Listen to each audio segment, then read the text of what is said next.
guys, the complete rear of the car is on fire. And then they said, can't be, continue. You can continue, it will be, go off.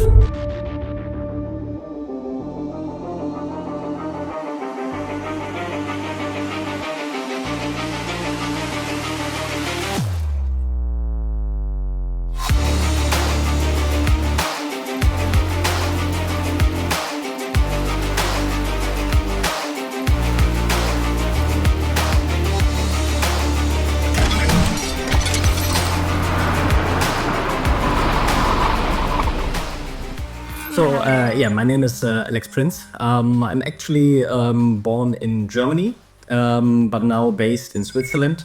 Year 2019 came on, and also for me it was the second time going to the 24-hour race of Nürburgring. I was planned to do the race with an N3 BMW E46.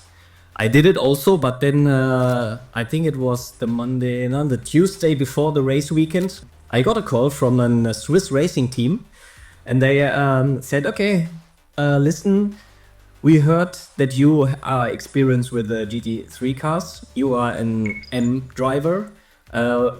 We are now looking for the last seat for the 24-hour race at the Nürburgring on the Nordschleife for our Ferrari 488 GT3.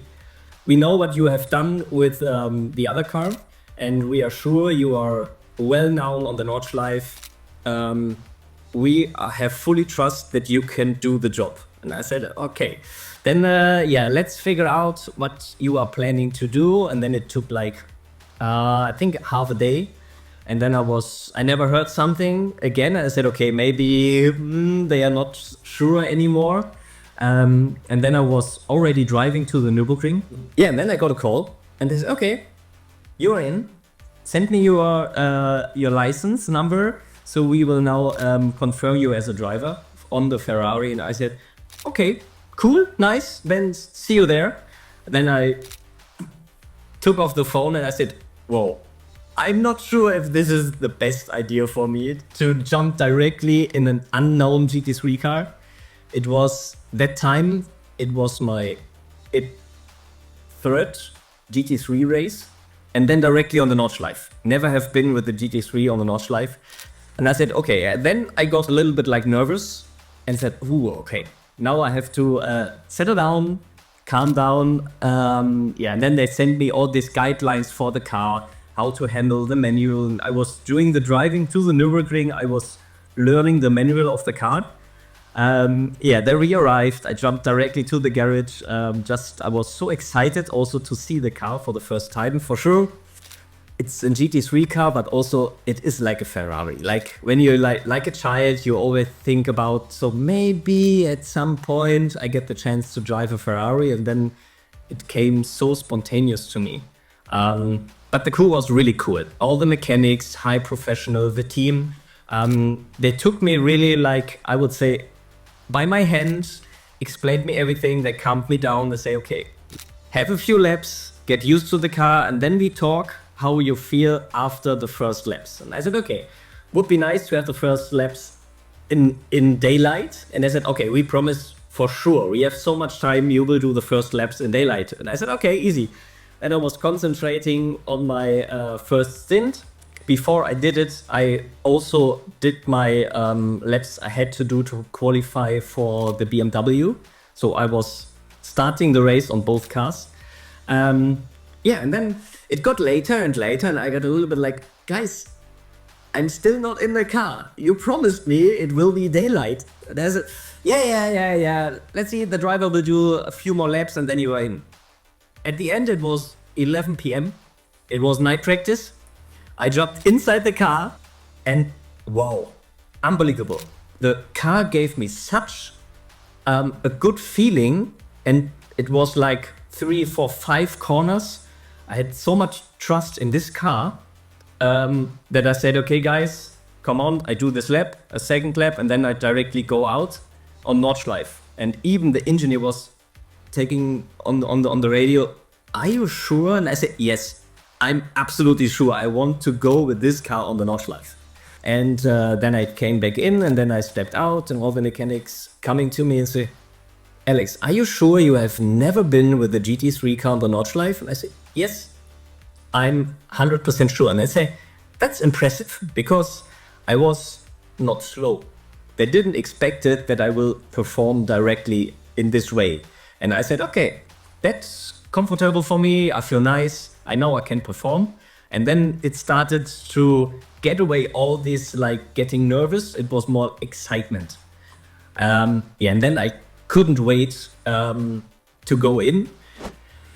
Yeah, and then the not perfect start begins because the pro driver, he started the race.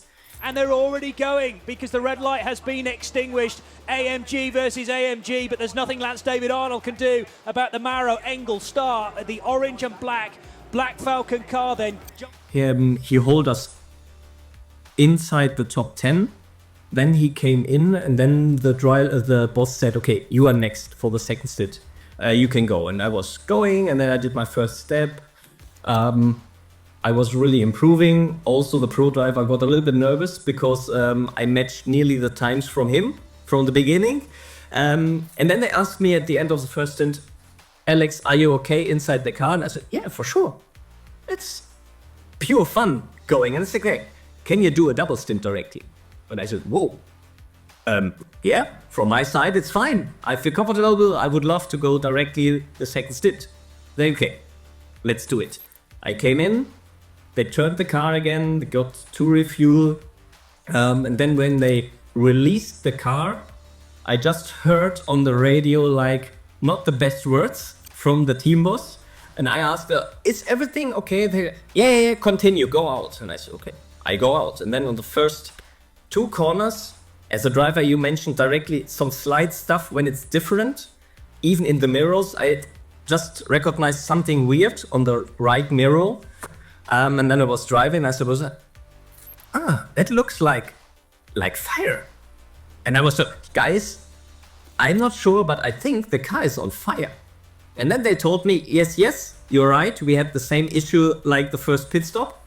It's just a little fuel outside on the carbon. It will be a little bit slightly burned, and when it's gone, it's fine. And I continued, and then I think it was on the GP circuit. I went down to Dumlokele. The team on this point didn't have any live TV. And then I said, guys, the complete rear of the car is on fire. And then they said, can't be, continue. You can continue, it will be go off. And I said, okay, whatever you want. You will know what, it's your car, you know what to do. I'm just the driver. When you say I continue. That's also why I continued driving with the car. And then I think it was like 5 seconds later, the team got the live TV. But we now have a problem for the 31st place Ferrari, the number 55 car, and this Johnny, is the team known as Octane. Well, yes. Octane 126 entry. Alex Prinz, that rear of the Ferrari 488 is well alight. And then I got a call. Okay, Alex, that's a blaze behind you. You are completely burning. I said, yeah, but that's what I said. And then they said, okay, you cannot continue. Look where you can put the car on the safe place and get out of this car. In fact, you know what? I'm not sure the car's even going to get that far. It is absolutely ablaze from the firewall back. That is the end of that Ferrari. And then I just mentioned that this dark smoke coming inside the front. And I said, okay, that's maybe not the best because the carbon is not melting. It's getting to like dust. So I was holding my breath.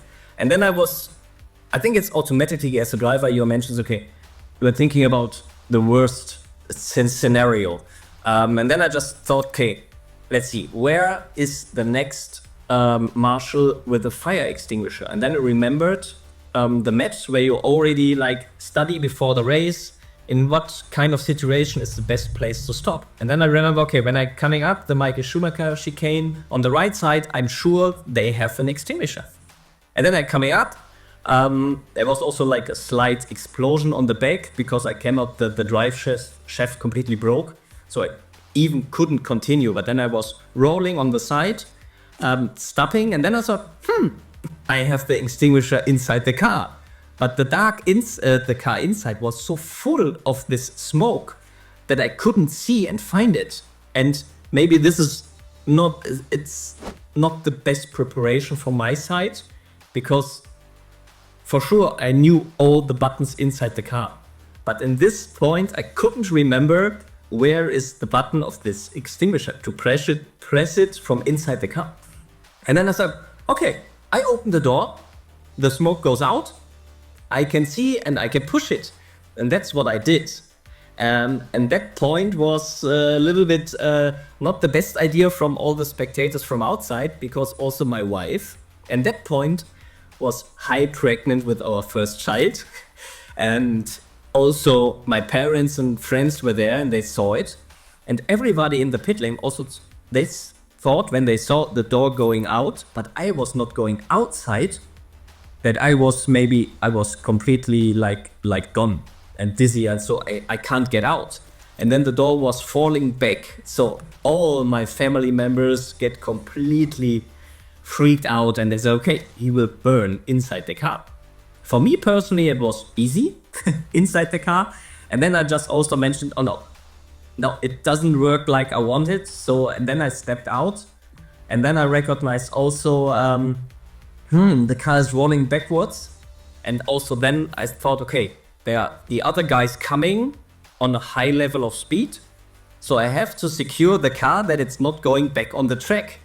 So that was the point where I was kneeling in front of the car and holding it on the front bumper. And then I get, okay, it's getting hot here. Then I was kneeling down, and then I just saw, okay, now it's holding. And then I was screaming at the marshal, why he's just waving the flags and he's not coming with the extinguisher, which was placed in front of him. And then he just afterwards, because it was also full of adrenaline, I saw another marshal running from somewhere else. I took the extinguisher away from him and started to get the fire off.